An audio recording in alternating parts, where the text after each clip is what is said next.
Hey y'all, it's Alicia and welcome back to Alicia's Crafty Hoplop. And as promised, I'm on with my project share for my guest designer appearance for DIY ARTBIN. And y'all know I hold some dies that are such a departure for me. I never order little people dies. I just don't. And I don't order dies with tiny little pieces because we all know I have problems with my hands. Well, I took a big old plunge, y'all, because I think it's important that we try different things. And I want to be able to speak to the experience, especially for those of us with hand issues. It's funny though, y'all, my favorites were the ones I thought would be my favorites. And I struggled with a few things. And as always, I give you an honest review. So I'm going to share it with you straight up. My absolute favorite die is this one. I predicted it, and it is indeed my absolute favorite out of the whole lot that I chose. So let me remind you what it looks like. I really think this is a cool die. It's also not a lot of small pieces. She does come with a top and little arms, and I will be using her in different ways. I want to show you the first way that I chose to use her. I want you to know that I tested her out as a shape tag. She's very cute. I mean, you know me, I like dies with multiple purposes. And when I saw this woman, I was kind of gaga because I knew I could see so many options in my head. And this was the first one. And I'm going to tell you something that surprised one of my girlfriends yesterday. I did not use my Copics to color her in. I watercolored her, y'all. Oh yeah, I love this die so much. I watercolored her. So she has, I know my camera it's hard to see, but lovely skin tonality. Looks so much better even than the Copic, y'all. Looks natural. You know, the little cheeks. Okay. This die is fabulous. It's fabulous. It's a great size. Just the head alone makes a cute shaped tag. Look at this on this card. Just adorable. Again, I watercolored, then added a little stickle.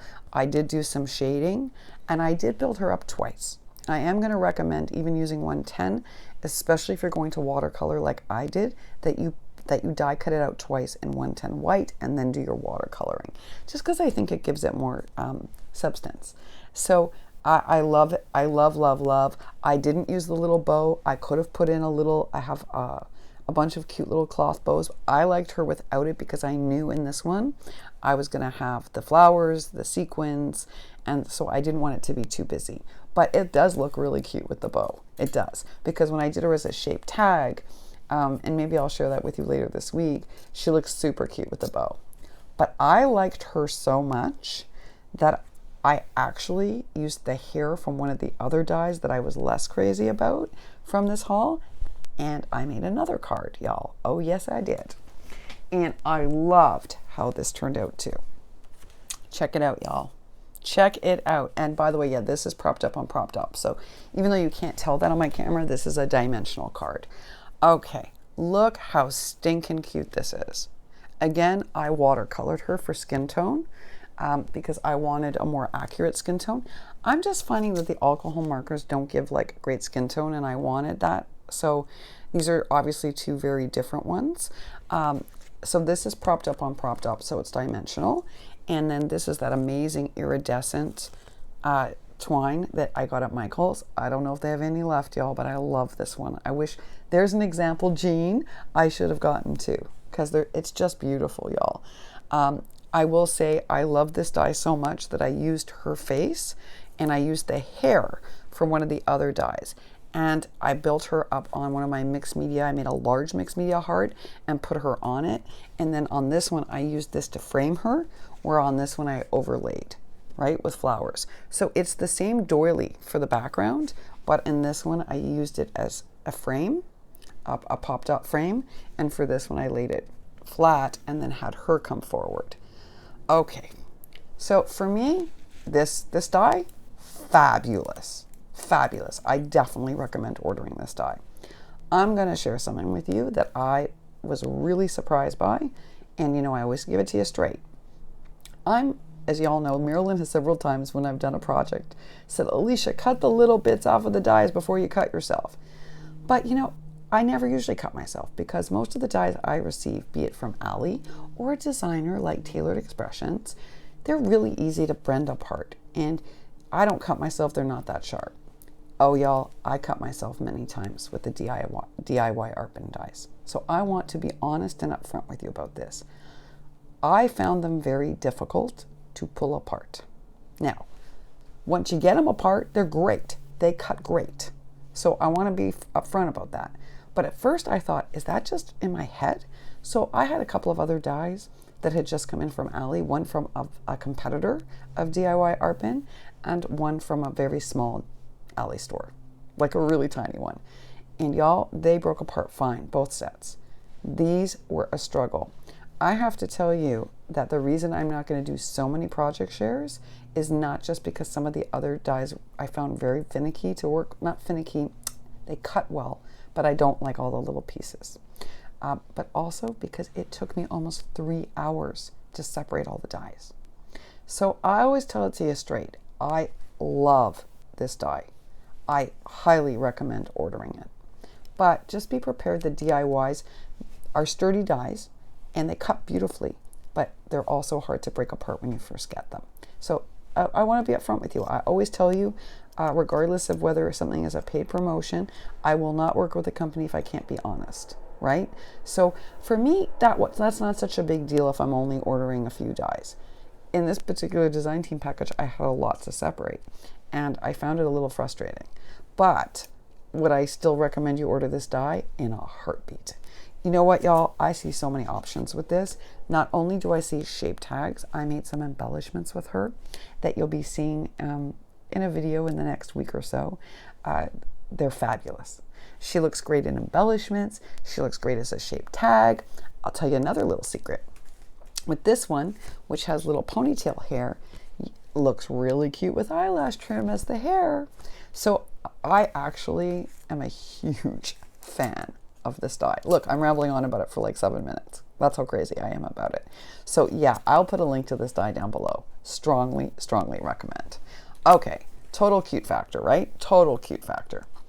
Well, what's the other one that I knew I was going to love? And it's this Steampunk Heart. Now, let me just adjust the camera because we have sun in our way right now and I don't want it to interfere. This is a bit of an interesting die. I'm going to tell you why. It comes with a bajillion small pieces. Do you see this? I actually liked that because you see, I find that like when you order gears and things for steampunk or grunge, you only get like certain shapes. And what I loved about this die set is look at all the different shapes. Now, this was so hard to pull apart. I didn't separate these. I left them together and I ran them through together and then separated them after. That made it easier on my hands. Okay, but it comes with a bajillion of these pieces. So I really like this die so much because what it does is it creates an embossed background. And I want to show you what I mean by that. I did mine on white, but I also did it on silver. So I want to show you how it embosses. On the silver, it's easier to see. Okay, so this is a piece of silver. So do you see how each of the pieces is embossed into the paper? Look how beautiful that is. So for each piece is also another piece to layer on top. I just chose not to use them all because I wanted to wrap mine in metallic thread. I wanted to distress it. I wanted to build it up 3 times and I wanted to watercolor it. But literally you could just follow the pattern. The other cool thing about this die, y'all, is that it's a cut-in die. Look. So if you wanted to actually build in things to this, it's so simple. It's so simple. And look at that. See, it's really cool. And so look how beautifully that embosses. It's just amazing. So this is what it looks like when you do it on white 110. See how well it still embosses? Yeah. So it's fabulous. Again, I chose to do it like this.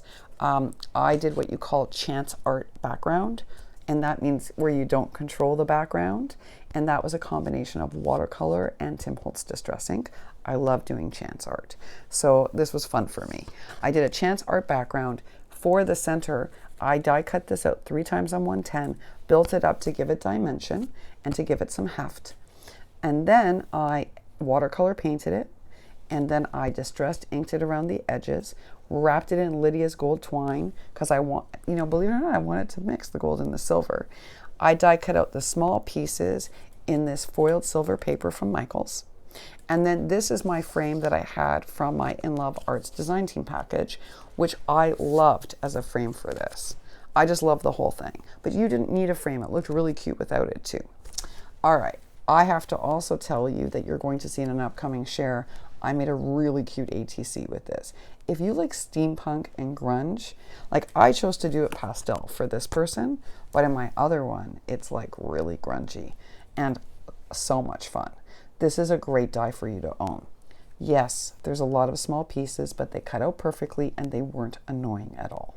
So I just want to say to you, like this one, even though it was a bunch of small pieces, totally worth it for me. Totally loved it. Loved how it embossed the heart. Like how it turned out in person. For me, this was a great die. If you have trouble with teeny dies, this might be a struggle. We all know I have trouble. I dropped as many pieces as I die cut, but it was worth it for me. Versus this one that, y'all, it's just a winner. It just is. Now, I have a couple in the package I didn't love, and one that I'm still working with that I think I'm going to come around to loving. And if I do, I will share that with you in another project. But I'm definitely going to put a link to these two down below because I think, one, we don't have a lot of steampunk dies, and this one's a good one. And this is just too darn good. It looks too good on everything. Bag toppers, it looks good. It just looks good on everything else. And she's so cute. And you can change her up. Like, I wanted to show you that. You know, you can mix and match and play around and have all sorts of fun. So these are definitely my two faves from the package. Absolutely. And that's why I'm recommending them to you. And I'll put the links to them down below. I want to thank DIY ARTBIN for offering me a chance to be a guest designer. I really enjoyed it. Thanks for having me on board. Thanks for letting me be honest about my opinions. I think that always speaks to the reputation of the company, y'all. I will put a link to these two dies down below. Yeah, definitely a fave die. And I hope whatever you're doing today, it's something that gives you lots of joy. I'm actually like so in love with this. I'm actually like interested in doing a whole bunch of things in the next few weeks for people using her because that's how much I love her. All right, y'all. Thanks so much for joining me. If you have any questions about the dies or about any of these creations or how I did anything, please leave them down below and I will do my best to answer them. Wishing for you a happy and a super creative Tuesday. Bye for now.